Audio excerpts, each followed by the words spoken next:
কৃষক শ্রমিক জনস্বার্থে কংগ্রেস লড়ছেই লড়বে।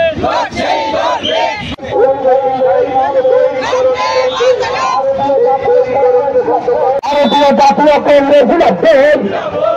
এই কৃষক বিরোধী প্রতিক্রিয়া করতে হবে।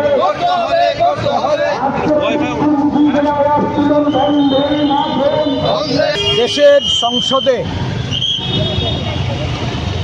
কৃষক এবং জনস্বার্থ বিরোধী বীজ বিল, বিদ্যুৎ বেসরকারীকরণের জন্য বিল সহ 10টি যে বিলের প্রস্তাব খসড়া আকারে আজকে সংসদে আসছে, সংখ্যাগরিষ্ঠতার জুড়ে এবং নানা উপায়ে এই দেশের বর্তমান সরকার জনস্বার্থ বিঘ্ন করে, উপেক্ষা করে যে বিল পাস করাতে চাইছে, তার বিরুদ্ধে সারা দেশব্যাপী যে ক্রোধ এবং মানুষের মধ্যে ক্ষোভের সঞ্চার হয়েছে।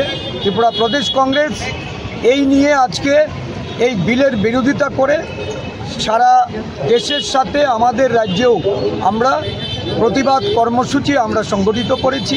এক বিক্ষোভ মিছিল প্রদেশ কংগ্রেস অফিস থেকে এটা বেরোবে এবং এটা ওরিয়েন্ট চমুনিতে আমাদের প্রতিবাদ সবার মধ্যে দিয়ে আমরা এই প্রতিবাদ জানাবো। আমাদের রাজ্যের মানুষের স্বার্থ সংশ্লিষ্ট বিষয়গুলিতে এই সরকারের, রাজ্য সরকারের যে উদাসীনতা, এর বিরুদ্ধে রাজ্যবাসীকে ঐক্যবদ্ধ হওয়ার জন্য, সর্বস্তরের মানুষকে এগিয়ে আসার জন্য আমরা কংগ্রেস দলের পক্ষ থেকে আহ্বান রাখছি।